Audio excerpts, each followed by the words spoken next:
ನಮಸ್ಕಾರ, ಅಮೋಘ ವಾರ್ತೆಗಳಿಗೆ ಸ್ವಾಗತ. ನಾನು ಅಮೂಲ್ಯ ಬಿಎಂ ಶೆಟ್ಟಿ. ಇದೀಗ ಮುಖ್ಯಾಂಶಗಳು. ಪಕ್ಷ ಮತ್ತು ತಮ್ಮ ರಾಜಕೀಯ ಭವಿಷ್ಯ ಮುಖ್ಯ ಅನಿಸಿದರೆ ಪಕ್ಷದಲ್ಲೇ ಇರಲಿ. ಒಂದು ವೇಳೆ ಯಾರಾದರೂ ರಾಜೀನಾಮೆ ಸಲ್ಲಿಸಿದರೆ ರಾಜೀನಾಮೆಯನ್ನು ಕೆಲವೇ ಕ್ಷಣಗಳಲ್ಲಿ ಅಂಗೀಕರಿಸುತ್ತೇನೆ. ಮುಖ್ಯಮಂತ್ರಿ ಡಿಕೆ ಶಿವಕುಮಾರ್ ಹೇಳಿಕೆ.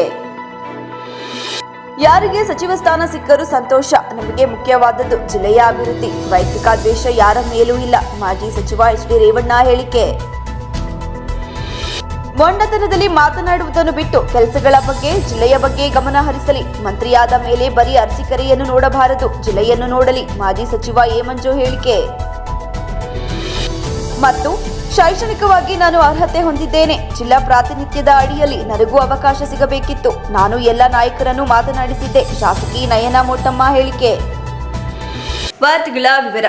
ಯಾರಾದರೂ ರಾಜೀನಾಮೆ ತಂದುಕೊಟ್ಟರೆ ಕ್ಷಣ ಮಾತ್ರದಲ್ಲಿ ಅದನ್ನು ಅಂಗೀಕರಿಸುತ್ತೇನೆ ಎಂದು ಸಚಿವ ಸ್ಥಾನ ಸಿಗದೆ ಅಸಮಾಧಾನಗೊಂಡು ಸಾಮೂಹಿಕ ರಾಜೀನಾಮೆ ನೀಡಲು ಮುಂದಾಗಿರುವ ನಾಯಕರು ಹಾಗೂ ಶಾಸಕರಿಗೆ ಮುಖ್ಯಮಂತ್ರಿ ಡಿಕೆ ಶಿವಕುಮಾರ್ ಎಚ್ಚರಿಕೆ ನೀಡಿದರು. ಮಾಧ್ಯಮಗಳೊಂದಿಗೆ ಮಾತನಾಡಿದ ಅವರು, ರಾಜೀನಾಮೆ ಕೊಡುವುದು, ಬೆದರಿಕೆ ಹಾಕುವುದು ರಾಜಕೀಯದಲ್ಲಿ ನಡೆಯುತ್ತಲೇ ಇರುತ್ತದೆ. ರಾಜೀನಾಮೆ ನೀಡಲು ನಿರ್ಧರಿಸಿದವರನ್ನು ಯಾರಿಂದಲೂ ತಡೆಯಲು ಆಗುವುದಿಲ್ಲ. ಆದರೆ ಅವರಿಗೆ ಪಕ್ಷ ಮತ್ತು ತಮ್ಮ ರಾಜಕೀಯ ಭವಿಷ್ಯ ಮುಖ್ಯ ಅನಿಸಿದರೆ ಪಕ್ಷದಲ್ಲೇ ಇರಲಿ. ಪಕ್ಷ ಇದ್ದರೆ ಮಾತ್ರ ನಮಗೆಲ್ಲ ಭವಿಷ್ಯ ಎಂದು ಹೇಳಿದರು. ನೋಡಿ, ರಾಜೀನಾಮೆ ಕೊಡೋರು ಇವೆಲ್ಲ ರಾಜಕೀಯದಲ್ಲಿ ನಡೀತಾ ಇರೋದು. ರಾಜೀನಾಮೆ ಕೊಡೋರ ಬಗ್ಗೆ ಯಾರು ತಡೆಯೋಕ್ಕಾಗಲ್ಲ. ಪಾರ್ಟಿ ಬೇಕು, ಅವ್ರಿಗೂ ಭವಿಷ್ಯ ಬೇಕು ಅಂತಂದರೆ ಪಕ್ಷ ಇದ್ದರೆ ಇದು. ನನಗೆ ರಾಜೀನಾಮೆ ಕೊಡ್ಬೋದೈತಲ್ಲ. ನಾನು ಧರ್ಮಸಿಂಗ್ ಕಾಲದಲ್ಲಿ, ಬೇರೆ ಕಾಲ, ಸಿದ್ದರಾಮಯ್ಯವ್ರ ಕಾಲದಲ್ಲಿ ಎಲ್ಲ ನನ್ನ ಮಂತ್ರಿಗೆ ತಪ್ಪಿಸ್ತಾರಾದಾಗ ನಾನು ಪರಮೇಶ್ವರ್ ಇಬ್ಬರು ತಾಳ್ಮೆಯಿಂದ ಇರಲಿಲ್ವಾ? ನೆನ್ನೆ ಯಾರು ಹೇಳಿಲ್ವಾ? ನಾನು ವೀರೇಂದ್ರ ಪಾಟೀಲ್ ಕಾಲದಲ್ಲಿ ಬಂಗಾರಪ್ಪನವ್ರಿಗೆ ಕೊಟ್ಟಿರಲಿಲ್ಲ, ಖರ್ಗೆ ಸಾಹೇಬ್ರಿಗೆ ಕೊಟ್ಟಿರಲಿಲ್ಲ, ಧರ್ಮಸಿಂಗ್ಗೆ ಕೊಟ್ಟಿರಲಿಲ್ಲ. ಅವರೆಲ್ಲ ಚೀಫ್ ಮಿನಿಸ್ಟರ್ಗಳಾಗಲಿಲ್ವಾ? ಇವೆಲ್ಲ ಪೇಷನ್ಸಿಂದ ಈ ಸಂದರ್ಭದಲ್ಲಿ ಇರಬೇಕಾಗ್ತದೆ. Party is very much important. ಯಾರು ರೆಸಿಗ್ನೇಷನ್ ಕೊಟ್ಟರೆ within few minutes I am going to accept. ನಾನು ಈಗಾಗಲೇ ಎಲ್ಲ ನಮ್ಮ ಬೋರ್ಡು, ಕಾರ್ಪೊರೇಷನ್ನು ರಿವ್ಯಾಂಪ್ ಮಾಡ್ತಾಯಿದ್ದೀನಿ. ಎಲ್ಲ ನಮ್ಮ ಆಗಲೇ ಟೈಮ್ ಆಯಿತು.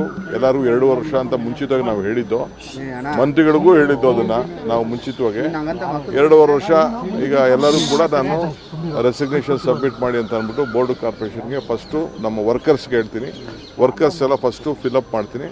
ಆಮೇಲೆ MLS ಅವರಿಗೆ ನಮ್ಮ ಸಂಪೂರ್ಣ ಸಹಕಾರವಿದೆ. ಜಿಲ್ಲೆಯ ಅಭಿವೃದ್ಧಿಗಾಗಿ ಉತ್ತಮ ಕೆಲಸ ಮಾಡಲಿ, ಒಳ್ಳೆಯ ಹೆಸರು ಗಳಿಸಲಿ ಎಂದು ಮಾಜಿ ಸಚಿವ ಎಚ್ ಡಿ ರೇವಣ್ಣ ಹೇಳಿದರು. ಸುದ್ದಿಗಾರರೊಂದಿಗೆ ಮಾತನಾಡಿದ ಅವರು, ಭಗವಂತ ಅವರಿಗೆ ಒಳ್ಳೆಯದು ಮಾಡಲಿ. ನಮ್ಮ ಕೈಯಲ್ಲಿ ಜಿಲ್ಲೆಯ ಅಭಿವೃದ್ಧಿಗಾಗಿ ಮಾಡಲು ಸಾಧ್ಯವಾಗದ ಕೆಲಸಗಳನ್ನು ಅವರಾದರೂ ಮಾಡಿ ತೋರಿಸಲಿ. ಆ ವಿಷಯದ ಬಗ್ಗೆ ಈಗ ಮಾತನಾಡುವುದಿಲ್ಲ. ಇನ್ನು 2 ವರ್ಷ ಕಳೆದ ಬಳಿಕ ಮಾತನಾಡುತ್ತೇನೆ. ಯಾರಿಗೆ ಸಚಿವ ಸ್ಥಾನ ಸಿಕ್ಕರೂ ಸಂತೋಷ. ನಮಗೆ ಮುಖ್ಯವಾದದ್ದು ಜಿಲ್ಲೆಯ ಅಭಿವೃದ್ಧಿ. ವೈಯಕ್ತಿಕ ದ್ವೇಷ ಯಾರ ಮೇಲೂ ಇಲ್ಲ ಎಂದು ಹೇಳಿದರು. ಮಂತ್ರಿ ಸ್ಥಾನ ಸಿಕ್ಕಿದೆ, ಜಿಲ್ಲಾ ಅಭಿವೃದ್ಧಿ ಒಳ್ಳೆ ನಾನು ಹೇಳಿದಪ್ಪ, ನಮ್ಮ ಪೂರ್ಣ ಸಹಕಾರ ಇರುತ್ತೆ. ಒಳ್ಳೆ ಕೆಲಸ ಮಾಡಲಿ, ಭಗವಂತ ಅವ್ರಿಗೆ ಒಳ್ಳೇದು ಮಾಡಲಿ. ಈ ಜಿಲ್ಲೆಯ ನನ್ನ ಕೈಲಿ ಮಾಡೋಕ್ಕಾಗಿಲ್ಲ ಅಭಿವೃದ್ಧಿ, ಅವರಾರು ಮಾಡಲಿ ಅಂತೇಳಿ ನಾನು ಹೇಳ್ತೇನೆ. ನಿಮ್ಮ ಪಕ್ಷದಲ್ಲೇ ಇದ್ದವರು, ನಾನು ಅದ್ರ ಬಗ್ಗೆ ನಾನೇನು ರಿಯಾಕ್ಟ್ ಮಾಡಲ್ಲ. 2 ವರ್ಷ ಕಳೆದ ಮೇಲೆ ಮಾತಾಡ್ತೀನಿ. ನನಗೆ ಯಾರಿಗೆ ಮಂತ್ರಿ ಕೊಟ್ಟರು ಸಂತೋಷ. ಮಂತ್ರಿ ಸಿಕ್ತು ಹೋದ್ರು ನಾನೇನ್ ಮಾಡಪ್ಪ, ನಮ್ಮ ಕೈಲಿ ಏನಿದೆ ಅಣ್ಣ. ಅವ್ರಿಗೆ ನಾವ್ ಯಾವ್ದಕ್ಕೂ ಹೋಗಲ್ಲ. ನಮಗೆ ಜಿಲ್ಲೆ ಡೆವಲಪ್ ಆಗ್ಬೇಕಷ್ಟೇ ನಮಗೆ ಬೇಕಾಗಿರೋದು. ನನಗೆ ಯಾವುದು ವೈಯಕ್ತಿಕವಾಗಿ ದ್ವೇಷ ಇಲ್ಲ, ಇದಿಲ್ಲ. ನಮ್ಗೇನೈತೆ, ಒಳ್ಳೆ ಕೆಲಸ ಮಾಡಿ ಒಳ್ಳೆ ಹೆಸರು ತಗೊಳ್ಳಿ. ನಮ್ಮ ಕೈಲೇನೋ ಮಾಡೋಕ್ಕಾಗಿಲ್ಲ, ಅವರಾರು ಒಳ್ಳೆ ಕೆಲಸ ಮಾಡಬೇಕು. ಶಾಸಕ KM ಶಿವಲಿಂಗೇಗೌಡ ಅವರು ಸಚಿವರಾಗಿ ಅಧಿಕಾರ ವಹಿಸಿಕೊಂಡಿರುವುದನ್ನು ಸ್ವಾಗತಿಸಿರುವ ಮಾಜಿ ಸಚಿವ ಎ ಮಂಜು, ವೈಯಕ್ತಿಕ ರಾಜಕೀಯ ಭಿನ್ನಾಭಿಪ್ರಾಯಗಳನ್ನು ಬದಿಗಿಟ್ಟು ಹಾಸನ ಜಿಲ್ಲೆಯ ಸಮಗ್ರ ಅಭಿವೃದ್ಧಿಗೆ ಆದ್ಯತೆ ನೀಡಬೇಕು ಎಂದು ಹೇಳಿದರು. ಹೊಳೆನರಸೀಪುರದಲ್ಲಿ ಸುದ್ದಿಗಾರರೊಂದಿಗೆ ಮಾತನಾಡಿದ ಅವರು, ಸಚಿವ ಸ್ಥಾನ ಕುರಿತು ಈ ಹಿಂದೆ ಸಾಕಷ್ಟು ಚರ್ಚೆಗಳು ನಡೆದಿದ್ದವು.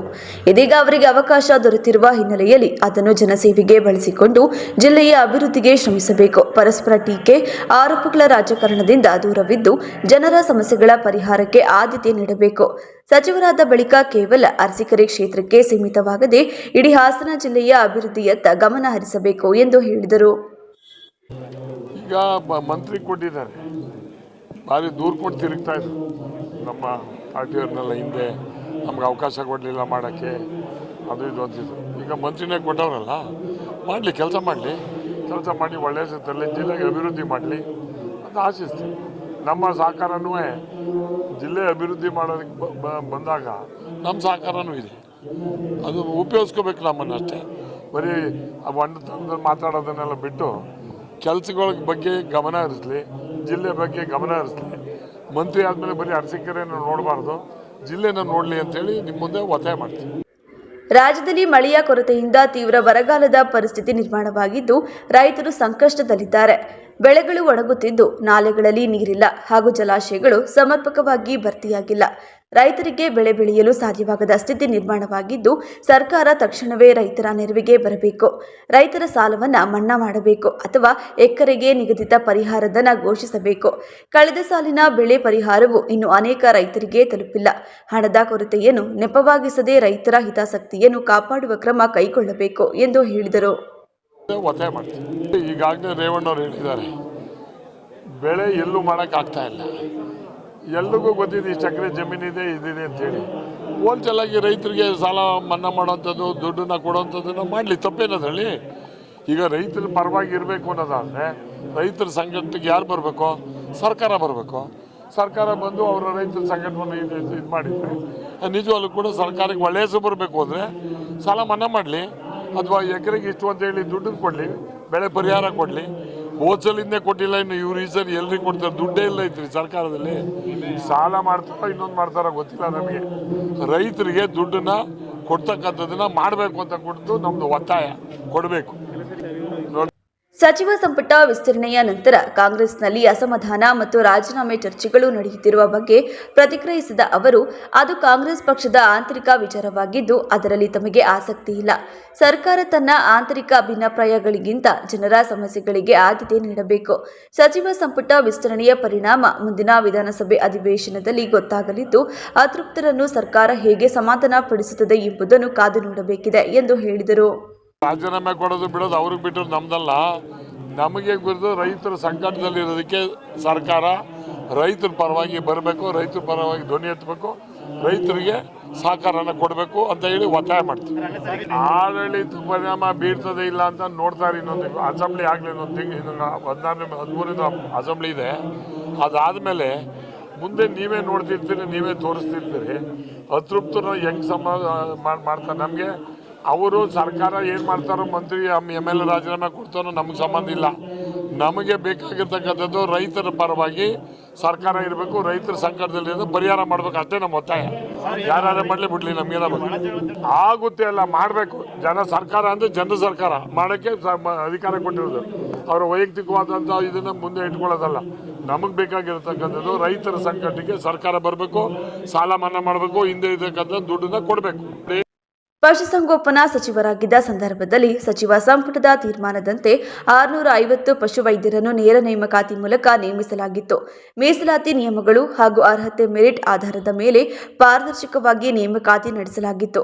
ಅದೇ ಮಾದರಿಯನ್ನು ಈಗಲೂ ಅನುಸರಿಸುವ ಮೂಲಕ ಯಾವುದೇ ಅನುಮಾನಗಳಿಗೆ ಅವಕಾಶವಿಲ್ಲದ ನೇಮಕಾತಿ ವ್ಯವಸ್ಥೆ ಜಾರಿಗೊಳಿಸಬಹುದು ಎಂದು ಹೇಳಿದರು. 650 ಡಾಕ್ಟರ್ನ ನೇರ ನೇಮಕಾತಿಯನ್ನು ಮಾಡಿದ್ದೇನೆ. ಅದನ್ನು ಮೊನ್ನೆನೂ ಕೂಡ ನಾನು ಪ್ರೆಸ್ ಮಾಡಿದ್ದೀನಿ. ಇದರಲ್ಲಿ ನೇರ ನೇಮಕಾತಿ ಮಾಡಬೇಕಾದ್ರೆ ಕ್ಯಾಬಿನೆಟಲ್ಲಿ ಒಂದು ಡಿಸಿಷನ್ ತಗೊಂಡು ಮಾಡಬೇಕು.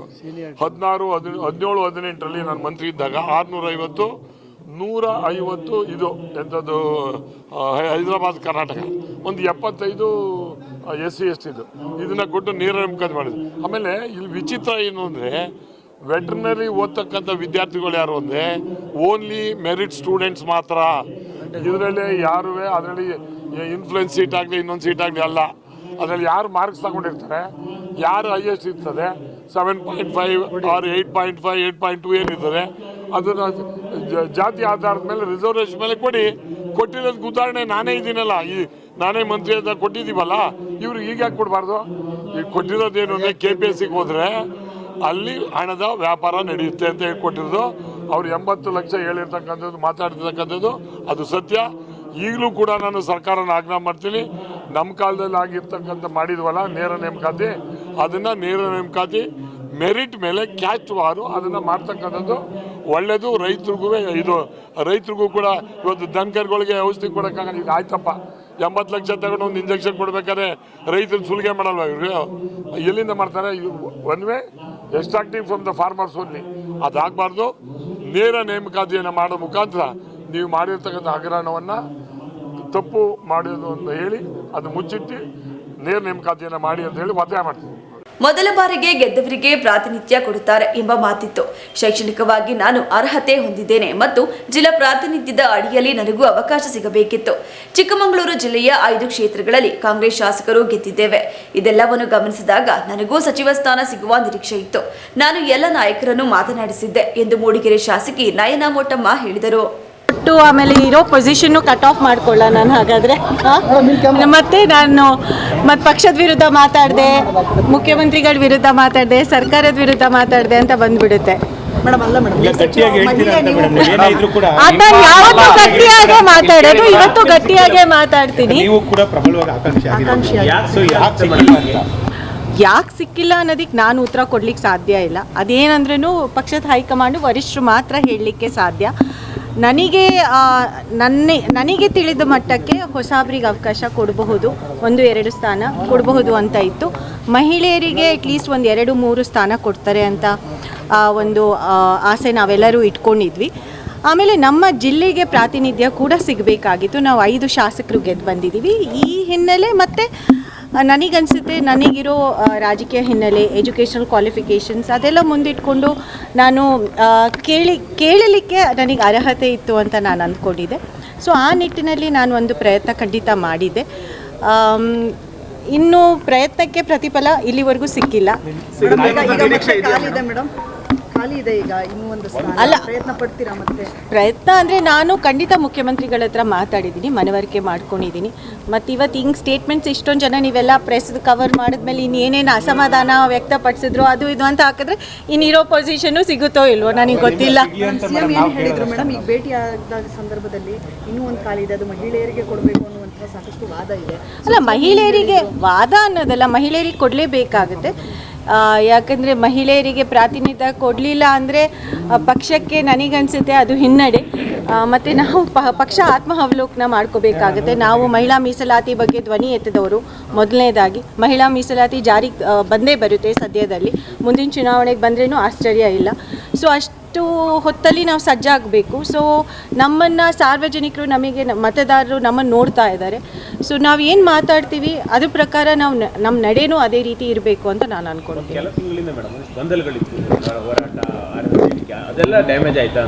ಯಾವುದು ನಾನು RSS ಪರ ಯಾವುದು ಇಲ್ಲ.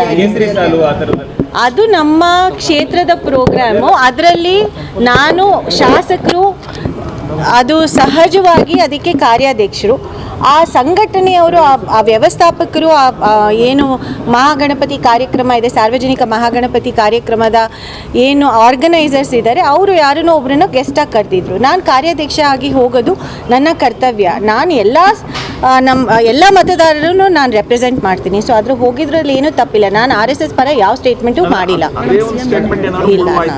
ಇಲ್ಲ ನಾಟ್ CM ಏನು ಹೇಳಿಲ್ಲ. CM ನಾನು ಏನು ವಿಚಾರನ ಮುಂದಿಟ್ಟೆ ಅದನ್ನು ಕೇಳಿಸ್ಕೊಂಡ್ರು. ಈಗಲೂ ನಿರೀಕ್ಷೆ ಇದೆಯಾ? ಅದು ಅಲ್ಲ, 1 ಸ್ಥಾನ ಮಹಿಳೆಯರಿಗೆ ಕೊಟ್ಟರೆ ನನಗೆ ಖುಷಿ ಇದೆ. ನನಗೆ ಕೊಟ್ಟರೆ ಅದನ್ನು ತುಂಬ ಚೆನ್ನಾಗಿ ನಿಭಾಯಿಸ್ತೀನಿ. ನನಗೆ ಸರ್ಕಾರದ ಪರವಾಗಿ, ಮುಖ್ಯಮಂತ್ರಿಗಳ ಪರವಾಗಿ, ಪಕ್ಷದ ಪರವಾಗಿ ನನಗೆ ಎಲ್ಲ ಅರ್ಹತೆ ಇದೆ. ಅದನ್ನು ನಿಭಾಯಿಸಿ ತೋರಿಸ್ತೀನಿ ಅಂತ ನನಗೆ ನಂಬಿಕೆ ಇದೆ. ಇಂದು ಮಧ್ಯಾಹ್ನ ಮುಖ್ಯಮಂತ್ರಿಗಳು ಫೋನ್ ಮಾಡಿದರು. ಪಕ್ಷದ ಹೈಕಮಾಂಡ್ ಸೂಚಿಸಿದೆ, ದಯವಿಟ್ಟು ರಾಜೀನಾಮೆ ನೀಡಿ ಎಂದಿದ್ದಾರೆ. ಅವಧಿ ಮುಗಿಯುವ ಮುನ್ನವೇ ಯಾವ ಕಾರಣಕ್ಕೆ ರಾಜೀನಾಮೆ ಕೇಳುತ್ತಿದ್ದಾರೆ ಅರ್ಥವಾಗುತ್ತಿಲ್ಲ ಎಂದು ವಿಧಾನ ಪರಿಷತ್ ಸಭಾಪತಿ ಬಸವರಾಜ ಹೊರಟ್ಟಿ ಹೇಳಿದರು. ಮಾಧ್ಯಮದೊಂದಿಗೆ ಮಾತನಾಡಿದ ಅವರು, ಮನಸ್ಸಿಗೆ ತುಂಬಾ ನೋವಾಗಿದೆ. ಇತಿಹಾಸದಲ್ಲೇ ಈ ರೀತಿ ಆಗಿರಲಿಲ್ಲ. ಪಕ್ಷದ ಲೆಟರ್ ಹೆಡ್ನಲ್ಲಿ ಎಂದೂ ಈ ರೀತಿ ಆಯ್ಕೆ ಆಗಿರಲಿಲ್ಲ. ಸಭಾಪತಿ, ಸಭಾಧ್ಯಕ್ಷರ ಸ್ಥಾನ, ಸಾಂವಿಧಾನಿಕ ಹುದ್ದೆ, ನನಗೆ ನೋಟಿಸ್ ಕೊಡಲಿ, ಉತ್ತರ ಕೊಡುತ್ತೇನೆ. ನಾನು ವಿಪಕ್ಷ ನಾಯಕರಾದ R. ಅಶೋಕ್, ಛಲವಾದಿ ನಾರಾಯಣಸ್ವಾಮಿ ಜೊತೆಗೆ ಚರ್ಚಿಸಿ ತೀರ್ಮಾನ ಮಾಡುತ್ತೇನೆ ಎಂದು ಹೇಳಿದರು. ಸ್ಪೀಕರ್ಗೆ, ಸಭಾಪತಿಗೆ ಆರಿಸುವಂಥ ಅಧಿಕಾರ ಸದನಕ್ಕೈತಿ. ಯಾವುದೇ ಒಂದು ಹೈಕಮಾಂಡ್ ಆಗಲಿ ಯಾವುದೋ ಒಂದು ಪಕ್ಷಕ್ಕಾಗಿ ಇರೋಂಗಿಲ್ಲ. ಅವ್ರ ಹೆಸರು ಯಾವ ರೀತಿಯಿಂದ ಮಾಡ್ಯಾರೋ ನನಗೆ ಅರ್ಥ ಆಗೋದು. ಇದು ಇತಿಹಾಸದಲ್ಲಿ ಫಸ್ಟ್ ಟೈಮ್ ನಾನು ನೋಡೋದು. ಹಿಂಗೆ ಅವ್ರಿಗೆ ಸಭಾಪತಿಗೆ ಮತ್ತು ಸ್ಪೀಕರ್ಗೆ ಹೇಳುವಂಥದ್ದು ಅಧಿಕಾರ ಇರುವುದಿಲ್ಲ. ಅದು ಅಧಿಕಾರ ಇರೋದು ಸದನಕ್ಕೆ ಮಾತ್ರ. ಅಸೆಂಬ್ಲಿಯಲ್ಲಿ ಸ್ಪೀಕರು, ವಿಧಾನ ಪರಿಷತ್ನಲ್ಲಿ ಸಭಾಪತಿ. ಅದು ಹೆಂಗೆ ಹೇಳ್ಯಾರ ನನಗೆ ಗೊತ್ತಿಲ್ಲ. ಅದು ಹೇಳಿದ್ದು ಸರಿಯಾದದಲ್ಲ. ಮತ್ತು ಅದು ಡೆಮಾಕ್ರಸಿ ಒಳಗೆ ಅದು ಯಾವುದು ಇಟ್ಸ್ ನಾಟ್ ಗುಡ್ ಟೇಸ್ಟ್ ಅಂತ ಹೇಳಿ ಅವ್ರು ಹೇಳ್ಯಾರದ. ಈಗ ನಮ್ಮ ಮೇಲೆ ನಮ್ಮನ್ನು ಕೆಳಗಿಳಿಸ್ಬೇಕಾದ್ರೆ ಏನು ಮಾಡ್ಬೇಕಾದ್ರೆ ಸದನದಲ್ಲಿ 10 ಜನ ನೋಟಿಸ್ ಕೊಡಬೇಕು, 14 ಜನ ಅಡ್ವಾನ್ಸ್ ಆಗಿ ನೋಟಿಸ್ ಕೊಟ್ಟು ಚರ್ಚೆ ಆಗಬೇಕು. ಅಲ್ಲಿ ಬಹುಮತದಿಂದ ಏನು ನಿರ್ಣಯ ಆಕೈತೆ ಅಲ್ಲಿ ಮಾಡಬೇಕಾಗ್ತದು. ಅದು ಸದನದ ಒಟ್ಟಾಭಿಪ್ರಾಯ ಮತ್ತು ಸದನ ಇದ್ದ ಸುಪ್ರೀಂ. ಅವ್ರು ಹೇಳಿದ್ದಕ್ಕೆ ನಮಗೆ ಏನು ಸಂಬಂಧ ಇಲ್ಲ, ನನಗಂತೂ ಏನು ಸಂಬಂಧ ಇಲ್ಲ. ಅವರು 1000 ಹೇಳ್ತಾರೆ, ನಮ್ಮ ತೊಗೊಂಡದು ಏನು ಮಾಡೋಕ್ಕಾಗೋದಿಲ್ಲ. ಬಟ್ ನಮಗೆ ಬರೋದಂದ್ರೆ ನಮ್ಮ ಸ್ಥಾನಕ್ಕೆ ರಾಜೀನಾಮೆ ಕೊಡು ಅಂತೇಳಿ ಕೇಳಿದ್ದಾರೆ. ಈಗ ಚೀಫ್ ಮಿನಿಸ್ಟರ್ ಜಸ್ಟ್ ನನಗೆ ಒಂದು ಅರ್ಧ ತಾಸಿಂದ ಫೋನ್ ಮಾಡಿದರು, ನೀವು ಸ್ವಲ್ಪ ರಾಜೀನಾಮೆ ಕೊಡಿ, ನಮಗೆಲ್ಲ ಎಂಬ್ರೇಸ್ಮೆಂಟ್ ಆಗತೈತಿ, ಮ್ಯಾಗಿಂದ ನಮಗೆಲ್ಲ ಹೆಸರು ಕಳಿಸ್ಯಾರ ತಂದರು. ಆಯಿತು. ನಾನು ವಿರೋಧ ಪಕ್ಷ ನಾಯಕರ ಅಶೋಕ್ ಅವರು, ಚಲವಾದಿ ನಾರಾಯಣ ಸ್ವಾಮಿ ಅವರು, ಸಿ ಟಿ ರವಿ ಅವರು, ಆಮೇಲೆ ರವಿಕುಮಾರ್ ಎಲ್ಲರೂ ಕೂಡ ನಾವು ಚರ್ಚೆ ಮಾಡೀವಿ. ಇನ್ನೊಮ್ಮೆ ಚರ್ಚೆ ಮಾಡಿದ್ವಿ. ಚರ್ಚೆ ಮಾಡಿ ತಿಳಿಸ್ತೀವಿ. ಅದು ಬಂದದ್ದು ನಮಗೆ ಸಂಬಂಧ ಇದ್ದದಷ್ಟು ನಾನು ಹೇಳ್ತೀನಿ. ಮತ್ತು ಅವರು ಹೆಸರನ್ನು ಯೂಶಲಿ ಸಾಮಾನ್ಯ ಇಲ್ಲಿವರೆಗೆ ನನ್ನ ಜ್ಞಾನದ ಪ್ರಕಾರ 46 ವರ್ಷ ಇದರಲ್ಲಿ ಇಂಥವು ಮಾಡೋದಿಲ್ಲ. ಸಭಾಪತಿ ಹೆಸರು, ಸಭಾಧ್ಯಕ್ಷರ ಹೆಸರನ್ನು ಕಳಿಸುವಂಥದ್ದು ಯಾವುದೂ ಇಲ್ಲ. ಸದನ ಸುಪ್ರೀಂ, ಸದನವನ್ನು ಅವರು ಹೈಜಾಕ್ ಮಾಡುವಂಥ ಕೆಲಸ ಮಾಡಬಾರ್ದು. ಮುಖ್ಯಮಂತ್ರಿ ಡಿಕೆ ಶಿವಕುಮಾರ್ ರಾಜೀನಾಮೆಯನ್ನು ತಕ್ಷಣವೇ ಅಂಗೀಕರಿಸುತ್ತೇನೆ ಎಂದು ಎಚ್ಚರಿಕೆ ನೀಡುತ್ತಿದ್ದಂತೆ ಮಹತ್ವದ ಬೆಳವಣಿಗೆ ನಡೆದಿದ್ದು, ರಾಜೀನಾಮೆ ನೀಡುತ್ತೇನೆ, ಈ ಕುರಿತು ಮಂಗಳವಾರ ನಿರ್ಧಾರ ತಿಳಿಸುತ್ತೇನೆ ಎಂದು ಬಹಿರಂಗವಾಗಿಯೇ ಹೇಳಿಕೊಂಡಿದ್ದ ಶಾಸಕ ಬೇಲೂರು ಗೋಪಾಲಕೃಷ್ಣ ಇದೀಗ ತಮ್ಮ ರಾಜೀನಾಮೆ ನಿರ್ಧಾರದಿಂದ ಹಿಂದೆ ಸರಿದಿದ್ದಾರೆ. ನಿನ್ನೆ ಬಹಳ ನೋವಾಗಿದೆ ನನಗೆ. ನಿಜವಾಗಲೂ ಮಂತ್ರಿ ಸ್ಥಾನ ಸಿಗುತ್ತಂತ ನಿರೀಕ್ಷೆಯಲ್ಲಿದ್ದಂಥವರಿಗೆ ಬಹಳ ನೋವಾಗಿ ನನ್ನ ಕಾರ್ಯಕರ್ತರು ಎಲ್ಲ ಹತ್ಕೊಂಡು ಊರಿಗೆ ಹೋಗಿದ್ದಾರೆ. ಆದರೆ ಏನ್ ಮಾಡೋಕ್ಕಾಗತ್ತೆ, ಇವತ್ತು ಪಕ್ಷ ಅಂತ ಬಂದಾಗ ನಾನು ರಾಜೀನಾಮೆ ಕೊಡಬೇಕಂತ ತೀರ್ಮಾನ ಮಾಡಿದಾಗ ಮಾನ್ಯ ಮುಖ್ಯಮಂತ್ರಿಗಳು ಕರೆದು ರಾತ್ರಿನೇ ಫೋನ್ ಮಾಡಿದ್ರು. ಯಾವುದೇ ನಿರ್ಧಾರ ತೆಗೆದುಕೊಳ್ಳಕ್ಕೆ ಹೋಗಬೇಡ, ನನ್ನ ಹತ್ರ ಬನ್ನಿ ಅಂತ ಹೇಳಿದ್ರು. ಬೆಳಿಗ್ಗೆ ಕರೆಸಿದ್ರು, ಮಾತಾಡಿದ್ದೀವಿ. ಪಕ್ಷಕ್ಕೋಸ್ಕರ, ಮಾನ್ಯ ಮುಖ್ಯಮಂತ್ರಿಗಳಿಗೋಸ್ಕರ, ಅವರಿಗೆ ಬೆಂಬಲವಾಗಿ ಮುಂದೆ ಬರುವಂತ ಚುನಾವಣಾ ನಿರ್ಧಾರಕ್ಕೋಸ್ಕರ ಪಕ್ಷದಲ್ಲಿ ಗೊಂದಲ ಆಗಬಾರದು ಅದು ದೃಷ್ಟಿ ಇಟ್ಕೊಂಡು ಅಧಿಕಾರ ಇಲ್ದೋದ್ರೂ ಪರವಾಗಿಲ್ಲ, ಮಾನ್ಯ ಮುಖ್ಯಮಂತ್ರಿಗಳ ಸಪೋರ್ಟ್ ಆಗಿ ನಿಲ್ಲಬೇಕಂತೇಳಿ ಇವತ್ತು ನಿರ್ಧಾರ ಮಾಡಿದ್ದೀನಿ. ಏನ್ ಭರವಸೆಗಳು ಕೊಟ್ಟು? ಭರವಸೆ ಯಾವುದು ನಾನು ಕೇಳಲಿಲ್ಲ ನನಗೆ. ಯಾಕಂದ್ರೆ ಆಗೋಗಿದೆ, ಎಲ್ಲ ಮುಗಿದೋಗಿದೆ. ಮಂತ್ರಿ ಸ್ಥಾನದ ಎಲ್ಲ ಇದು ಮುಗಿದೋಗಿದೆ. ಇನ್ಯಾವುದು ಭರವಸೆ ಕೊಡುವಂಥದ್ದು ಏನಿಲ್ಲ. ನನಗೆ ಹಿಂದೆ ಟಿಕೆಟ್ ಕೊಟ್ಟವರು ಸಹ ನಮ್ಮ ಡಿ ಕೆ ಶಿವಕುಮಾರ್ ಸಾಹೇಬರು ಕೊಟ್ಟಿದ್ರು. ನನಗೆ ಯಾವುದೇ ಇದಿಲ್ಲದೆ ಕೊಟ್ಟಿದ್ರು. ಅವರ ಒಂದು ಪ್ರೀತಿಗೋಸ್ಕರ, ಇಲ್ಲ ನನಗೆ ಯಾವುದೇ ಅಧಿಕಾರ ಇಲ್ಲ ಅಂದ್ರೂ ಪರವಾಗಿಲ್ಲ, ನಿಮಗೋಸ್ಕರ ಇರ್ತೇನೆ, ನಿಮ್ಮ ಜೊತೆಗೆ ಇರ್ತೇನೆ ಅಂತ ಹೇಳಿ ಬಂದಿದೆ. ಒಂದು ಚರ್ಚೆ ಇತ್ತು ಸರ್, 2 ವರ್ಷ ಅವ್ರಿಗೆ 2 ವರ್ಷ ನಿಮ್ಗೆ ಎಲ್ಲ ಆಯ್ತಲ್ಲ, ಎಲ್ಲ ಇತ್ತು, ಎಲ್ಲ ಚರ್ಚೆ ಆಗಿ ಹಿಂದೆ ಇತ್ತು. ಹೌದು, ಹಿಂದೆ ಭರವಸೆ ಇತ್ತು. ಅಂದ್ರೆ ಮುಂದೆ ನಿಮಗೆಲ್ಲ ಅವಕಾಶ ಮಾಡಿಕೊಡ್ತೀವಿ ಅಂತ ಹೇಳಿದ್ರು. ಅವೆಲ್ಲ ನಿರಾಸೆ ಆಗಿದೆ. ಬಿಡಿ, ಏನು ಮಾಡ್ಲಿಕ್ಕೆ ಆಗೋದಿಲ್ಲ. ಪ್ರಬಲವಾಗಿ ಬೇರೆ ಬೇರೆ ವಿಚಾರದಲ್ಲಿ ಏನೇನೋ ಆಗಿ ನಡೆದಿದೆ. ಅವೆಲ್ಲ ಹೇಳಕ್ ಹೋಗೋದು ಬೇಡ. ನಾವು ಯಾಕಂದ್ರೆ ಸಾಮಾನ್ಯ ವರ್ಗದಲ್ಲಿ ಬಂದು, ಒಬ್ಬ ಹಿಂದುಳಿದ ವರ್ಗದಲ್ಲಿ ಬಂದಂತವನು ನನಗೆ ಅಷ್ಟು ದೊಡ್ಡ ಮಟ್ಟದಲ್ಲಿ ನಮಗೆ ಯಾರನ್ನು ಭೇಟಿ ಮಾಡುವ ಸಿದ್ದರಾಮಯ್ಯ ಸಾಹೇಬ್ರನ್ನು ಕೇಳಿದ್ವಿ. ಪಾಪ ಅವ್ರ ಕಡೆಯವರಿಗೆ ಆಧಾರವಾಗಿ ಇಟ್ಕೊಂಡು ಕೊಟ್ಟಿದ್ದಾರೆ. ಬಿಟ್ರೆ ನಮ್ಗೇನು ಅಷ್ಟೊಂದು ಸರಿಯಾಗಿ ನೋಡ್ಕೊಂಡಿಲ್ಲ. ನಮಗೆ ರಾಜೀನಾಮೆ ಕೊಡ್ತೀವಿ ಅಂತಿದ್ದಾರೆ. ನಾನು ಎಲ್ಲರಿಗೂ ಹೇಳ್ತಾ ಇದ್ದೀನಿ, ದಯವಿಟ್ಟು ಬಹಳ ಜನ ಬೆಳಗ್ಗೆಯಿಂದ ಹತ್ಕೊಂಡು ಫೋನ್ ಮಾಡಿದ್ದಾರೆ. ಎಲ್ಲರಿಗೂ ಹೇಳ್ತಾ ಇದ್ದೇನೆ, ಯಾರು ರಾಜೀನಾಮೆ ಕೊಡಬೇಡಿ. ಮಾನ್ಯ ಮುಖ್ಯಮಂತ್ರಿಗಳಿಗೋಸ್ಕರ, ಕಾಂಗ್ರೆಸ್ ಪಕ್ಷಕ್ಕೋಸ್ಕರ. ಯಾಕಂದ್ರೆ ನಾವು 3 ವರ್ಷದಲ್ಲಿ ಯಾವುದೇ ಕಾಂಟ್ರವರ್ಸಿ ಮಾಡಲಿಲ್ಲ, ಯಾವುದೇ ಭಿನ್ನಮತ ಮಾಡಲಿಲ್ಲ, ಯಾವುದೇ ಒಂದು ಸಣ್ಣ ಚಟುವಟಿಕೆಯನ್ನು ನಾವು ಮಾಡಲಿಲ್ಲ. ಅದಕ್ಕೋಸ್ಕರ ಪಕ್ಷಕ್ಕಾಗಿ, ಪಕ್ಷ ನಿಷ್ಠೆಗೋಸ್ಕರ ಮಾನ್ಯ ಮುಖ್ಯಮಂತ್ರಿಗಳು ಏನು ಹೇಳಿದ್ದಾರೆ ಅವರಿಗೋಸ್ಕರ ನಾನು ನಿಷ್ಠೆಯಿಂದ ಪಕ್ಷದಲ್ಲಿ ಇರ್ತೇನೆ. ನಿಮಗೆ ಬೇರೆಯವರು ಕೂಡ ಸಚಿವ ಸ್ಥಾನ ಆಕಾಂಕ್ಷಿ ಆಗಿದ್ರು. ಈಗ ಕಾರ್ಯಕರ್ತರು ಇಲ್ಲ, ಬಹಳ ಜನ ನೋವಾಗಿದೆ, ಸಹಜ.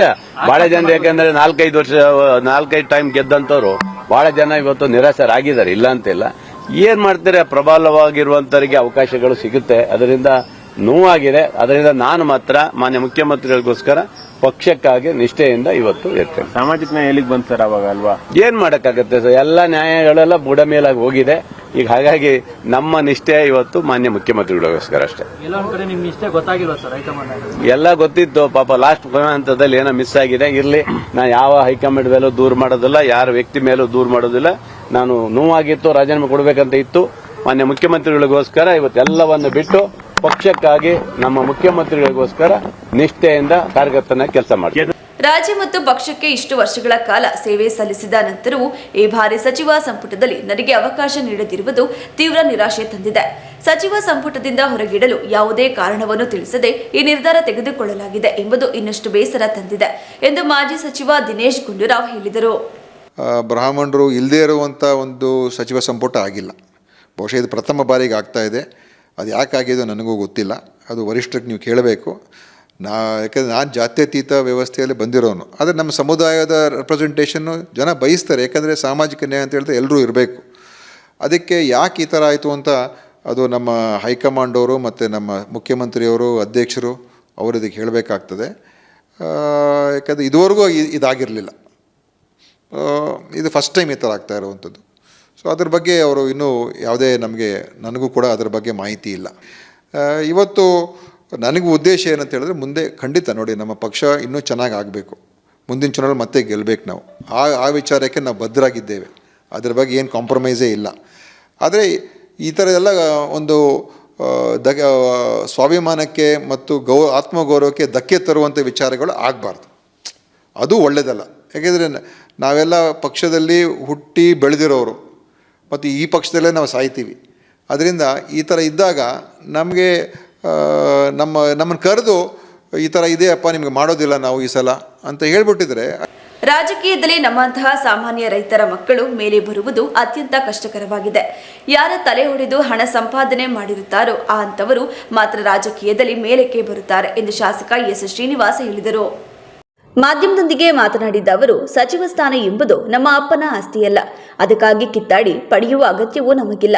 ನಮಗೆ ಗಾಡ್ ಫಾದರ್ ಇಲ್ಲದಿರುವುದೇ ಸಚಿವ ಸ್ಥಾನ ತಪ್ಪಲು ಮುಖ್ಯ ಕಾರಣ.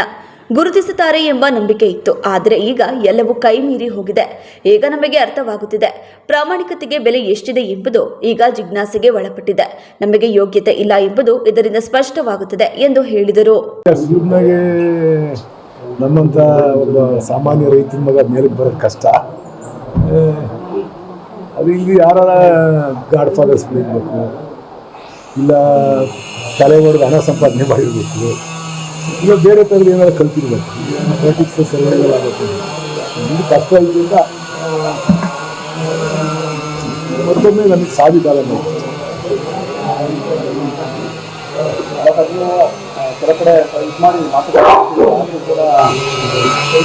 ಏನು ಮಾಡೋಕ್ಕಾಗಲ್ಲ. ಏನು ಮಾಡೋಕ್ಕಾಗಲ್ಲ. ಏನು ಯಾರನ್ನೂ ಕೇಳಿರಲಿಲ್ಲ, ಆಶ್ವಾಸನೆ ಕೊಟ್ಟಿರಲಿಲ್ಲ. ಆಶ್ವಾಸನೆ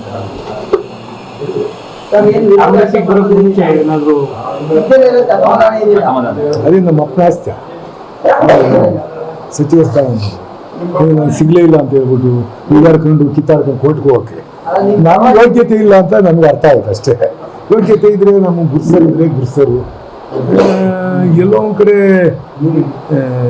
ನಮಗೆ ಅರ್ಹತೆ ಇದ್ರೆ ಅವಕಾಶಗಳು ಒದಗಿರ್ತಾರೆ. ಇವತ್ತಾದರೆ ಅವಕಾಶಗಳು ಬರಬೇಕು ಅಂತಂದರೆ ಗಾಡ್ ಫಾದರ್ಗಳಿರ್ಬೇಕು.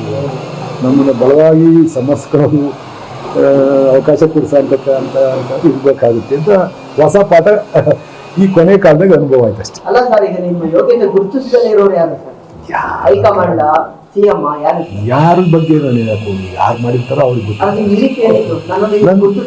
ಗುರುತಿಸ್ತಾರೆ ಅಂತ ಅನ್ಕೊಂಡಿದ್ದೆ. ನಾನು ಮಾಡ್ತಾರೆ ಅಂತ ಅನ್ಕೊಂಡಿದ್ದೆ.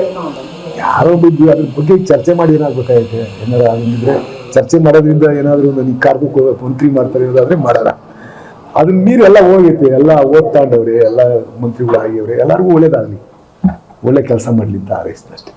ಈಗ ಈ ಸಂಪುಟ ವಿಸ್ತರಣೆ ಸಂಬಂಧಪಟ್ಟಂಗೆ ಮಾಜಿ ಸಿಎಂ ಸಿದ್ದರಾಮಯ್ಯ ಅವ್ರಿಗೂ ಕೂಡ ಅಸಮಾಧಾನ ಇದೆ ಅನ್ನೋ ಗೊತ್ತಿಲ್ಲ. ನಾನು ನಿಮ್ಮ ವಿಡಿಯೋದಲ್ಲಿ ನೋಡಿದ್ರೆ ಗೊತ್ತಿಲ್ಲ. ನಮ್ಗೇನು ಸಿದ್ದರಾಮಯ್ಯ ಹೇಳಿವ್ರು ಅರ್ಥವನ್ನು ಗೊತ್ತಿಲ್ಲ. ಅವ್ರಿಗೇನು ತೊಂದರೆ ಇತ್ತು ಏನೋ ಗೊತ್ತಿಲ್ಲ ನನಗೆ. ಅದ್ರ ಬಗ್ಗೆ ನಾನು ಯಾರು ಮಾತಾಡಿಲ್ಲ. ಸಚಿವ ಸ್ಥಾನ ಕೊಡ್ತೀರಿ ಅಂತ ಹೇಳಿ ಕಾಂಗ್ರೆಸ್ಸಿಗೆ ಬಂದಿದ್ರು ಅಂತ ಇಲ್ಲ. ನಾನು ಯಾವತ್ತೂ ಸಚಿವ ಸ್ಥಾನ ಕೊಡಿ ಅಂತ ಕೇಳಿ ಕಾಂಗ್ರೆಸ್ಸಿಗೆ ಬಂದಿರಲಿಲ್ಲ. ನನಗೆ ಅಲ್ಲಿದ್ದಂಥ ನಾಯಕತ್ವದ ಬಗ್ಗೆ ಬೇಸರ ಆಯಿತು. ಅವರು ಸರಿಯಾಗಿ ನಡೆಸ್ಕೊಳ್ಳಿಲ್ಲ. ಅದರಿಂದ ಪಕ್ಷ ಬಿಟ್ಟೆ. ಅಷ್ಟು ಬಿಟ್ಬಿಟ್ರೆ ನಾನು ಅಲ್ಲಿರ್ತೀನೋ ಅಲ್ಲಿ ಪ್ರಾಮಾಣಿಕವಾಗಿರೋ ಪ್ರಯತ್ನ ಮಾಡ್ತೀನಿ ಅಷ್ಟೇ. ಅದರಲ್ಲಿ ನಮ್ಮ ಪ್ರಾಮಾಣಿಕತೆ ಎಷ್ಟು ಮಟ್ಟಿಗೆ ಕೆಲಸಕ್ಕೆ ಬರುತ್ತೆ ಅನ್ನೋದ್ರ ಬಗ್ಗೆ ಚರ್ಚೆ ಈಗ ಆಗಬೇಕು. ಚರ್ಚೆ ಮಾಡೋರು ಮಾಡ್ತಾರೆ. ಜಿಜ್ಞಾಸೆ ಹುಟ್ಟುಹಾಕಿದೆ ಅಂತ ಪ್ರಾಮಾಣಿಕತೆಗೆ ಎಲ್ಲಿ ಬೆಲೆ ಎಷ್ಟರ ಮಟ್ಟಿಗೆ ಇದೆ ಅನ್ನೋದನ್ನ ಈ ಪರಿಸ್ಥಿತಿಯಲ್ಲಿ ಒಂದು ರೀತಿಯ ಜಿಜ್ಞಾಸೆಗೆ ಒಳಪಟ್ಟಿದೆ, ಜಿಜ್ಞಾಸೆ ಒಳಗಾಗಿದೆ. ಇರ್ಬೋದೇನೋ ಗೊತ್ತಿಲ್ಲ. ನಾನು ಜಾಸ್ತಿ ನಿರೀಕ್ಷಣೆ ಇಟ್ಕೊಂಡು ಯಾರ ಜೊತೆ ಇರಲ್ಲ.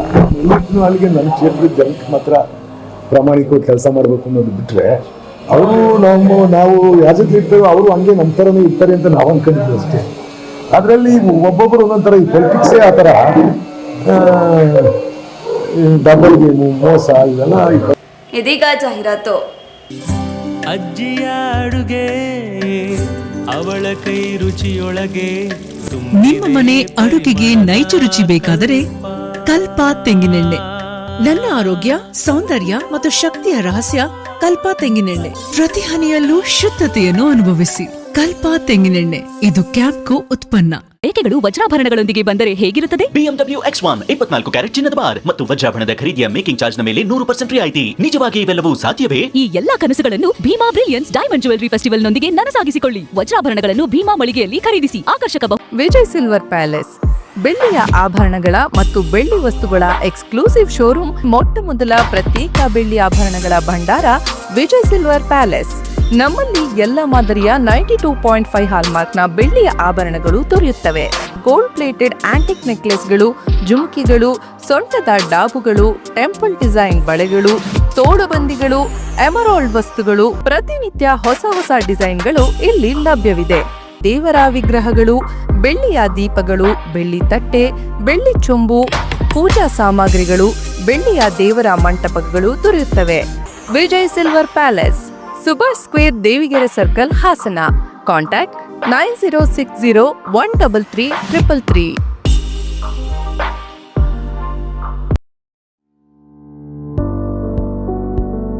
ಮನೆ ಕಟ್ಟೋದು ಒಂದು ಕನ್ಸಾದ್ರೆ ಆ ಕನಸಿಗೆ ಜೀವ ತುಂಬೋದು ಫರ್ನಿಚರ್ಸ್. ಬ್ಯೂಟಿಫುಲ್ ಹೌಸ್ ಏನೋ ಇದೆ, ಬಟ್ ಕಂಪ್ಲೀಟ್ ಫೀಲಿಂಗ್ ಇಲ್ಲ. ಸೊ ನಿಮ್ಮ ಮನೆಗೆ ಹೊಸ ಲುಕ್ ಕೊಡಬೇಕು ಅಂದ್ರೆ ವೆಲ್ಕಮ್ ಟು ಹೈಟೆಕ್ ಫರ್ನಿಚರ್ಸ್.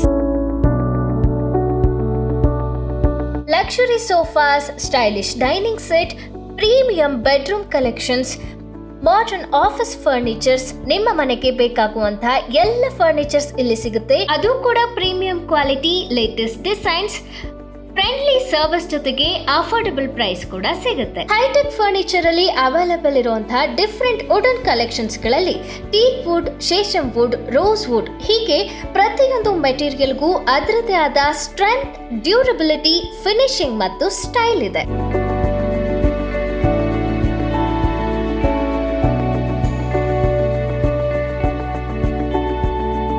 ಪ್ರತಿ ಮನೆಯ ಕನಸಿಗೂ ಪ್ರತಿ ಬಜೆಟ್ಗೂ ಸರಿಯಾದ ಫರ್ನಿಚರ್ ಒಂದೇ ಸ್ಥಳದಲ್ಲಿ. ಹೈಟೆಕ್ ಫರ್ನಿಚರ್, ನಿಮ್ಮ ಮನೆಗೆ ಸ್ಟೈಲ್, ಫ್ಯಾಮಿಲಿಗೆ comfort. JM Orchid, Ramanathapura bypass road, Bharat petrol bunk ಎದುರು, ಅರ್ಕಲಗೂಡು. ಮೂರ್ನಾಡ್, ಹಾಸನ್, ಗೋಣಿಕೊಪ್ಪ, ಯಲವಾಲ, ಕನಕಪುರ, ರಾಮನಗರ, ಮಂಡ್ಯ, ಬೆಂಗಳೂರು, ದ್ವಾರಕಾ, ಕಲ್ಪೆಟ್ಟದಲ್ಲಿ ಬ್ರಾಂಚಸ್ಗಳಿದೆ. So visit your nearest showroom. Gomathi Kalyana Mantapa 14 ವಸಂತಗಳನ್ನು ಪೂರೈಸಿ 15ನೇ ವರ್ಷಕ್ಕೆ ಪಾದಾರ್ಪಣೆ ಮಾಡುತ್ತಿರುವ ನಮ್ಮ ಗೋಮತಿ ಕಲ್ಯಾಣ ಮಂಟಪವನ್ನ ಹೊಚ್ಚ ಹೊಸ ರೂಪದಲ್ಲಿ ನಿಮ್ಮ ಮುಂದೆ ಪ್ರಸ್ತುತಪಡಿಸುತ್ತಿದ್ದೇವೆ. ಅತ್ಯಾಧುನಿಕವಾಗಿ ನವೀಕರಣಗೊಂಡ ಕಲ್ಯಾಣ ಮಂಟಪದಲ್ಲಿ 1200 ಜನರು ಕೂರಬಹುದಾದಂತಹ ಬ್ಯಾಂಕ್ವೆಟ್ ಹಾಲ್ ಹಾಗೂ 700 ಜನರು ಊಟ ಮಾಡಬಹುದಾದ ಡೈನಿಂಗ್ ಹಾಲ್ ಇದ್ದು, ಮದುವೆ, ಬೀಗರ ಔತಣ, ನಾಮಕರಣ ಮತ್ತು ಎಲ್ಲ ಶುಭ ಸಮಾರಂಭಗಳಿಗೆ ಸಸ್ಯಾಹಾರಿ ಮತ್ತು ಮಾಂಸಾಹಾರಿ ಔತಣಗಳಿಗೆ ಹಾಲ್ ಅನ್ನ ನೀಡಲಾಗುತ್ತದೆ. 4 ಎಕರೆಗೂ ಅಧಿಕ ಜಾಗದಲ್ಲಿ ವಾಹನಗಳಿಗೆ ಉತ್ತಮವಾದ ಪಾರ್ಕಿಂಗ್ ವ್ಯವಸ್ಥೆ ಸಹ ಲಭ್ಯವಿದೆ. ನಿಮ್ಮ ಕುಟುಂಬದ ಸುಂದರ ಕಾರ್ಯಕ್ರಮಗಳನ್ನ ಅತ್ಯುತ್ತಮ ಕ್ಷಣಗಳನ್ನಾಗಿ ಮಾರ್ಪಾಡಾಗಿಸಲು ಒಂದು ಒಳ್ಳೆಯ ಜಾಗ, ಅದುವೇ ನಮ್ಮ ಗೋಮತಿ ಕಲ್ಯಾಣ ಮಂಟಪ. ಗೋಮತಿ ಕಲ್ಯಾಣ ಮಂಟಪ, ಕೋಟ್, ಹೊಸ ಬಸ್ ನಿಲ್ದಾಣದ ಹತ್ತಿರ, ಚನ್ನಪಟ್ಟಣ ಬಡಾವಣೆ, ಹೊಳೆನರಸೀಪುರ ರಸ್ತೆ, ಹಾಸನ. ಬುಕಿಂಗ್ ಹಾಗೂ ಹೆಚ್ಚಿನ ಮಾಹಿತಿಗಾಗಿ ಸಂಪರ್ಕಿಸಿ 9484827261 ಮತ್ತು 8970568666. ಮತ್ತೊಮ್ಮೆ ಅಮೋಘ ವಾರ್ತೆಗಳಿಗೆ ಸ್ವಾಗತ.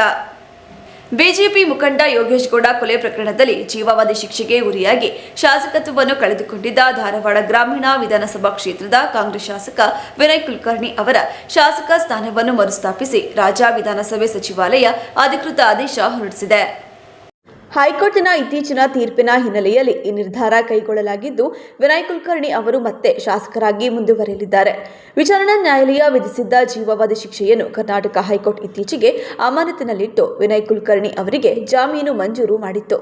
ಈ ಕಾನೂನು ಪ್ರಕ್ರಿಯೆಯನ್ನು ಪರಿಗಣಿಸಿ ಅವರ ಅನರ್ಹತೆಯನ್ನು ಹಿಂಪಡೆದು ಶಾಸಕ ಸ್ಥಾನವನ್ನು ಪುನಃ ಸ್ಥಾಪಿಸಲಾಗಿದೆ ಎಂದು ವಿಧಾನಸಭೆಯ ಕಾರ್ಯದರ್ಶಿ ಎಂಕೆ ವಿಶಾಲಾಕ್ಷಿ ಅವರು ಹೊರಡಿಸಿರುವ ಪ್ರಕಟಣೆಯಲ್ಲಿ ತಿಳಿಸಲಾಗಿದೆ. ಸಿಬಿಐ ಅಧಿಕಾರಿಗಳು ಸಲ್ಲಿಸಿದ್ದ ದೋಷಾರೋಪ ಪಟ್ಟಿಯನ್ನು ಆಧರಿಸಿ ಸುದೀರ್ಘ ವಿಚಾರಣೆ ನಡೆಸಿದ್ದ ವಿಶೇಷ ನ್ಯಾಯಾಲಯವು ವಿನಯ್ ಕುಲಕರ್ಣಿ ಸೇರಿದಂತೆ ಒಟ್ಟು 17 ಜನರನ್ನು ದೋಷಿಗಳೆಂದು ತೀರ್ಪು ನೀಡಿ ಜೀವಾವಧಿ ಶಿಕ್ಷೆ ವಿಧಿಸಿತ್ತು. ಈ ಶಿಕ್ಷೆಯ ಹಿನ್ನೆಲೆಯಲ್ಲಿ ಜನಪ್ರತಿನಿಧಿ ಕಾಯ್ದೆಯಡಿ ವಿಧಾನಸಭೆ ಸಚಿವಾಲಯವು ವಿನಯ್ ಕುಲಕರ್ಣಿ ಅವರನ್ನು ಶಾಸಕ ಸ್ಥಾನದಿಂದ ಅನರ್ಹಗೊಳಿಸಿ ಆದೇಶಿಸಿತ್ತು. ಆದರೆ ಈಗ ಹೈಕೋರ್ಟ್ ಶಿಕ್ಷೆಗೆ ತಡೆ ನೀಡಿ ಜಾಮೀನು ನೀಡಿರುವುದರಿಂದ ವಿಧಾನಸಭೆ ಸಚಿವಾಲಯವು ಅವರ ಶಾಸಕತ್ವವನ್ನು ಮರುಸ್ಥಾಪಿಸಿದೆ. ರಾಜ್ಯದಲ್ಲಿ ಮಳೆಯ ಕೊರತೆಯಿಂದ ರೈತರು ತೀವ್ರ ಸಂಕಷ್ಟಕ್ಕೆ ಸಿಲುಕಿದ್ದು, ನೀರಾವರಿ ಸೌಲಭ್ಯ ಒದಗಿಸಲು ಸಾಧ್ಯವಾಗದ ಪ್ರದೇಶಗಳನ್ನು ತಕ್ಷಣ ಬರಪೀಡಿತ ಪ್ರದೇಶಗಳೆಂದು ಘೋಷಿಸಿ ಬೆಳೆ ಪರಿಹಾರ ನೀಡಬೇಕು ಎಂದು ಮಾಜಿ ಸಚಿವ ಎಚ್.ಡಿ. ರೇವಣ್ಣ ಆಗ್ರಹಿಸಿದರು.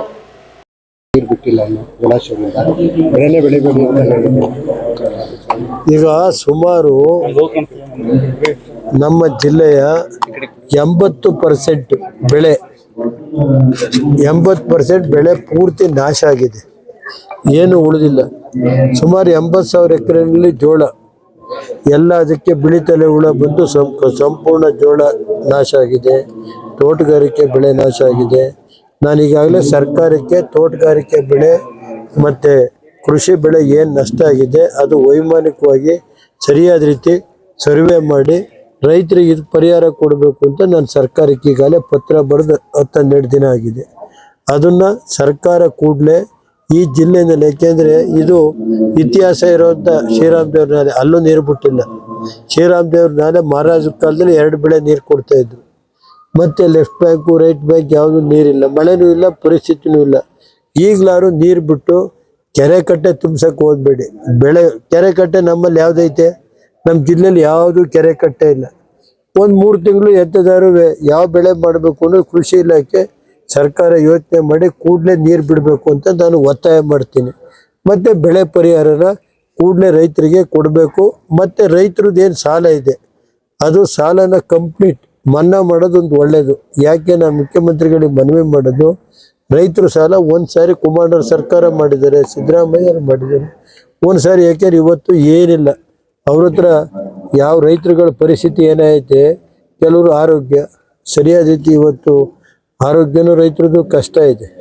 ಒಂದು ಹಾಸ್ಪಿಟ್ಲಿಗೆ ಹೋದ್ರೆ 2 ಲಕ್ಷ, 3 ಲಕ್ಷ, 5 ಲಕ್ಷ, 30 ಲಕ್ಷ, 60 ಲಕ್ಷದವರೆಗೆ ಐತೆ. ನಾನು ಜಿಲ್ಲೆ ಒಳಗೆ ನನ್ನ ಹತ್ರ ಬರ್ತಾರಲ್ಲ, 50 ಲಕ್ಷದವರೆಗೆ ಖರ್ಚು ಮಾಡಿ ಇವತ್ತು ಹೊಲ ಮನೆ ಕಳ್ಕೊಂಡವ್ರು ರೈತರು. ಅದರಿಂದ ನಾನು ಹೇಳೋದು, ಇವತ್ತು ಸುಮಾರು 80,000 ಹೆಕ್ಟೇರ್ ಪ್ರದೇಶದಲ್ಲಿ ಜೋಳ ಸಂಪೂರ್ಣ ಬಿಳಿ ಇದ್ರದ್ದು ರೋಗ ಬಂದಿದೆ. ನಮ್ಮ ಜಿಲ್ಲೆ ಕನಿಷ್ಠ 3 ಲಕ್ಷ ಹೆಕ್ಟೇರ್ ಪ್ರದೇಶದಲ್ಲಿ ಆಲೂಗೆಡ್ಡೆ ಬೆಳೀತಾ ಇದ್ದು, ಸಂಪೂರ್ಣ ಇವತ್ತು ಆಲೂಗೆಡ್ಡೆ ಬೆಳೆ ಇಲ್ಲ, ಜೋಳ ಬೆಳೆ ಇಲ್ಲ. ಈಗೇನಾದ್ರು ಉಳ್ಕೊಂಡಿದ್ರೆ ಡೈರಿಯಿಂದ ಒಂದು ಉಳ್ಕೊಂಡವರ ಹೊರತು ಬಾಕಿ ಯಾವುದಿಲ್ಲ. ತೋಟಗಾರಿಕೆ ಬೆಳೆಗಳು ಅದು ಕೆಲವು ಕಡೆ ತೆಂಗಿನ ಗಿಡಕ್ಕೆ ರೋಗ ಬರ್ತೈತೆ, ಅಡಿಕೆ ಗಿಡಕ್ಕಿದೆ. ಅದರಿಂದ ಇವತ್ತು ಸರಿಯಾದ ರೀತಿ ಗ್ರಾಮ ಲೆಕ್ಕಾಧಿಕಾರಿಗಳು, ಕೃಷಿ ಅಧಿಕಾರಿಗಳು, ಜಿಲ್ಲಾ ಮಟ್ಟದ ಅಧಿಕಾರಿಗಳು ಕೂತು ಪ್ರತಿ ಊರೂರಿಗೆ ಹೋಗಿ ಸರ್ವೆ ಮಾಡಿಸಿ, ಇನ್ಶೂರೆನ್ಸಾರು ಕೊಡಿಸಿ, ಸರ್ಕಾರದಿಂದನಾರು ಕೊಡಿಸಿ ಕೂಡಲೇ ಅದನ್ನು ಮಾಡಬೇಕು ಅಂತ ನಾನು ರಾಜ್ಯದ ಮುಖ್ಯಮಂತ್ರಿಗಳಿಗೆ, ಸರ್ಕಾರಕ್ಕೆ, ಜಿಲ್ಲಾಧಿಕಾರಿಗಳು ಕೂಡಲೇ ಈ ಜಿಲ್ಲೆದು ಪರಿಸ್ಥಿತಿನ ಅದು ಕಳಿಸಿರೋ ಸರಿ ಇಲ್ಲ, ಅದಕ್ಕೆ ನಾನು ಪತ್ರ ಬರೆದಿರೋದು. ಇದನ್ನ ರಿಪೋರ್ಟ್ ಮಾಡಿ. ರಾಜ್ಯ ಸರ್ಕಾರ ಇತ್ತೀಚೆಗೆ ಪರಿಷ್ಕರಿಸಿರುವ ಕನಿಷ್ಠ ವೇತನವನ್ನು ಹಿಂಪಡೆಯಲು ಅಥವಾ ಮರುಪರಿಶೀಲನೆ ನಡೆಸುವ ಯಾವುದೇ ಪ್ರಯತ್ನ ಮಾಡಬಾರದು. ಏನಾದರೂ ಮುಂದುವರೆದರೆ ಎಲ್ಲ ಕಾರ್ಮಿಕ ಸಂಘಟನೆಗಳು ಸೇರಿ ಉಗ್ರವಾದ ಹೋರಾಟ ನಡೆಸುವುದಾಗಿ ಕರ್ನಾಟಕ ರಾಜ್ಯ ಆರೋಗ್ಯ ಇಲಾಖೆಯ ವಿವಿಧ ವೃತ್ತದ ಹೊರಗುತ್ತಿಗೆ ನೌಕರರ ಸಂಘದ ರಾಜ್ಯಾಧ್ಯಕ್ಷ ಅಕ್ಷಯ್ ಡಿ.ಎಂ. ಗೌಡ ಎಚ್ಚರಿಕೆ ನೀಡಿದರು. ಇವತ್ತು ಕರ್ನಾಟಕ ರಾಜ್ಯ ಆರೋಗ್ಯ ಇಲಾಖೆ, ವಿವಿಧ ವೃಂದದ ಹೊರಗುತ್ತಿಗೆ ನೌಕರರ ಸಂಘ, ಆರೋಗ್ಯ ಇಲಾಖೆ, ವೈದ್ಯಕೀಯ ಶಿಕ್ಷಣ ಇಲಾಖೆ ಹಾಗೂ ಆಯುಷ್ ಇಲಾಖೆ ಸಂಯೋಜಿತವಾಗಿ ಏನು ಸಂಘನ ಮಾಡಿದ್ದೀವಿ, ಅದರ ರಾಜ್ಯ ಘಟಕದ ರಾಜ್ಯಾಧ್ಯಕ್ಷರು ಅಕ್ಷಯ್ ಡಿ.ಎಂ. ಗೌಡ ಅಂತ. ಇವತ್ತು ಪ್ರಮುಖವಾಗಿ ಸುದ್ದಿಗೋಷ್ಠಿ ಕರೀಲಿಕ್ಕೆ ಏನಪ್ಪ ಕಾರಣ ಅಂತಂದರೆ, ಏನು ಕನಿಷ್ಠ ವೇತನವನ್ನು ಆರ್ಥಿಕ ಇಲಾಖೆ ಬಜೆಟ್ ಹೊರೆ ಆಗುತ್ತೆ ಅಂತ ಏನು ಹಿಂಪಡೆದಿದ್ದಾರೆ, ಈ ಒಂದು ಕ್ಷುಲ್ಲಕ ಕಾರಣ ನೀಡಿ ಏನು ಎಲ್ಲ ಇಲಾಖೆಗಳಿಗೂ ಅನುದಾನವನ್ನು ರಿಲೀಸ್ ಮಾಡಲಿಕ್ಕೆ ಏನು ತುಂಬ ಮೀನಮೇಷ ಎಣಿಸ್ತಿದೆ. ಹಂಗಾಗಿ ಇವತ್ತು ಸುದ್ದಿಗೋಷ್ಠಿನ ಕರೆದಂಥದ್ದು. ಏಕೆಂದರೆ 22/5/2026 ನೂತನ ಕನಿಷ್ಠ ವೇತನ ಪರಿಷ್ಕರಣೆ ಆಗಿತ್ತು. ಮಾನ್ಯ ಕಾರ್ಮಿಕ ಸಚಿವರಾಗಿದ್ದಂಥ ಸಂತೋಷ್ ಲಾಡ್ ಅವರು ಒಂದು ಉತ್ತಮವಾದ ನಿರ್ಧಾರವನ್ನು ತಗೊಂಡು ಇವತ್ತು ಲಕ್ಷಾಂತರ ನೌಕರರಿಗೆ ಅನುಕೂಲ ಆಗಲಿ ಅಂತ ನೂತನ ಕನಿಷ್ಠ ವೇತನವನ್ನು ಜಾರಿ ಮಾಡಿದರು. ಆದರೆ ಏನೀಗ ಆರ್ಥಿಕ ಇಲಾಖೆ ಮತ್ತು ರಾಜ್ಯ ಲೆಕ್ಕ ಪರಿಶೋಧನಾ ಇಲಾಖೆ ಇವರು ತಾತ್ಕಾಲಿಕವಾಗಿ ಹಿಂಪಡೆದಿದ್ದೀವಿ ಮೌಖಿಕ ನಿರ್ದೇಶನದ ಮೇರೆಗೆ ಅಂತ ಏನು ಹೇಳಿಕೆ ಕೊಟ್ಟಿದ್ದಾರೆ, ಅದು ನೌಕರರಲ್ಲಿ ಮತ್ತು ಗುತ್ತಿಗೆದಾರರಲ್ಲಿ ಏನು ಗುತ್ತಿಗೆ ಪಡೆದಿರ್ತಾರೆ ಏಜೆನ್ಸಿಯವರು, ಅವರು ಯಾಕೆಂದರೆ ಈಗಾಗಲೇ ಅಡ್ವಾನ್ಸ್ ಪಾವತಿ ಮಾಡಿರೋದ್ರಿಂದ ವೇತನವನ್ನು, ಹಂಗಾಗಿ ಅದನ್ನು ಕ್ಲೈಮ್ ಮಾಡಲಿಕ್ಕೆ ಆಗ್ತಾ ಇಲ್ಲ ಅನ್ನೋದು ಕೂಡ ಅವ್ರಿಗೂ ಆತಂಕ ಇದೆ. ಮತ್ತು ನೌಕರರಿಗೆ ಕನಿಷ್ಠ ವೇತನ ನಿಂತೋಗುವ ಒಂದು ಭೀತಿ ಶುರುವಾಗಿದೆ. ಹಂಗಾಗಿ ನಾವು ಎಲ್ಲ ಕಾರ್ಮಿಕ ಸಂಘಟನೆಗಳು ಕೂಡ ಒಂದಾಗಿ ಪ್ರಮುಖರೊಂದಿಗೆ ಈಗಾಗಲೇ ಮಾತಾಡಿದ್ದೀವಿ. 2.5 ಲಕ್ಷ ಜನ ಮುಂದಿನ ತಿಂಗಳೊಳಗಡೆ ಇದನ್ನು ಅವರು ಹಿಂಪಡೆಯಲಿಲ್ಲ ಅಂದರೆ ಏನು ನೂತನ ಕನಿಷ್ಠ ವೇತನ ಜಾರಿಗೊಳಿಸಲಿಲ್ಲ ಅಂದರೆ ರಾಜ್ಯ ವ್ಯಾಪ್ತಿಯಲ್ಲಿ ಒಂದು ಉಗ್ರ ರೀತಿ ಹೋರಾಟನ ಹಮ್ಮಿಕೋಬೇಕು ಅಂತ ಈಗಾಗಲೇ ಸಿದ್ಧತೆ ಮಾಡ್ಕೋತಾ ಇದ್ದೀವಿ. ಹಂಗಾಗಿ ಅದನ್ನು ತಮ್ಮ ಮೂಲಕ ಸರ್ಕಾರಕ್ಕೆ ಈ ಮೂಲಕ ಎಚ್ಚರಿಕೆ ಕೊಡುವಂಥ ಕೆಲಸನ ಮಾಡ್ತೀವಿ. ಪತ್ರಿಕಾಗೋಷ್ಠಿಯಲ್ಲಿ ಸುದರ್ಶನ್, ವಿಎಸ್ ಕುಮಾರ್, ದಿಲೀಪ್, ಲೋಕೇಶ್, ಜ್ಯೋತಿ ಇತರರು ಉಪಸ್ಥಿತರಿದ್ದರು. ಕೊನೆಯಲ್ಲಿ ಮತ್ತೊಮ್ಮೆ ಮುಖ್ಯಾಂಶಗಳು. ಪಕ್ಷ ಮತ್ತು ತಮ್ಮ ರಾಜಕೀಯ ಭವಿಷ್ಯ ಮುಖ್ಯ ಅನಿಸಿದರೆ ಪಕ್ಷದಲ್ಲೇ ಇರಲಿ. ಒಂದು ವೇಳೆ ಯಾರಾದರೂ ರಾಜೀನಾಮೆ ಸಲ್ಲಿಸಿದರೆ ರಾಜೀನಾಮೆಯನ್ನು ಕೆಲವೇ ಕ್ಷಣಗಳಲ್ಲಿ ಅಂಗೀಕರಿಸುತ್ತೇನೆ. ಮುಖ್ಯಮಂತ್ರಿ ಡಿಕೆ ಶಿವಕುಮಾರ್ ಹೇಳಿಕೆ. ಯಾರಿಗೆ ಸಚಿವ ಸ್ಥಾನ ಸಿಕ್ಕರೂ ಸಂತೋಷ. ನಮಗೆ ಮುಖ್ಯವಾದದ್ದು ಜಿಲ್ಲೆಯ ಅಭಿವೃದ್ಧಿ. ವೈಯಕ್ತಿಕ ದ್ವೇಷ ಯಾರ ಮೇಲೂ ಇಲ್ಲ. ಮಾಜಿ ಸಚಿವ ಎಚ್ ಡಿ ರೇವಣ್ಣ ಹೇಳಿಕೆ. ಮೊಂಡತನದಲ್ಲಿ ಮಾತನಾಡುವುದನ್ನು ಬಿಟ್ಟು ಕೆಲಸಗಳ ಬಗ್ಗೆ, ಜಿಲ್ಲೆಯ ಬಗ್ಗೆ ಗಮನ ಹರಿಸಲಿ. ಮಂತ್ರಿಯಾದ ಮೇಲೆ ಬರೀ ಅರಸೀಕೆರೆಯನ್ನು ನೋಡಬಾರದು, ಜಿಲ್ಲೆಯನ್ನು ನೋಡಲಿ. ಮಾಜಿ ಸಚಿವ ಎ ಮಂಜು ಹೇಳಿಕೆ. ಮತ್ತು ಶೈಕ್ಷಣಿಕವಾಗಿ ನಾನು ಅರ್ಹತೆ ಹೊಂದಿದ್ದೇನೆ. ಜಿಲ್ಲಾ ಪ್ರಾತಿನಿಧ್ಯದ ಅಡಿಯಲ್ಲಿ ನನಗೂ ಅವಕಾಶ ಸಿಗಬೇಕಿತ್ತು. ನಾನು ಎಲ್ಲ ನಾಯಕರನ್ನು ಮಾತನಾಡಿಸಿದ್ದೆ. ಶಾಸಕಿ ನಯನಾ ಮೋಟಮ್ಮ ಹೇಳಿಕೆ. ಮುಂದಿನ ವಾರ್ತಾ ಪ್ರಸಾರದೊಂದಿಗೆ ಮತ್ತೆ ಭೇಟಿಯಾಗೋಣ. ವಂದನೆಗಳು.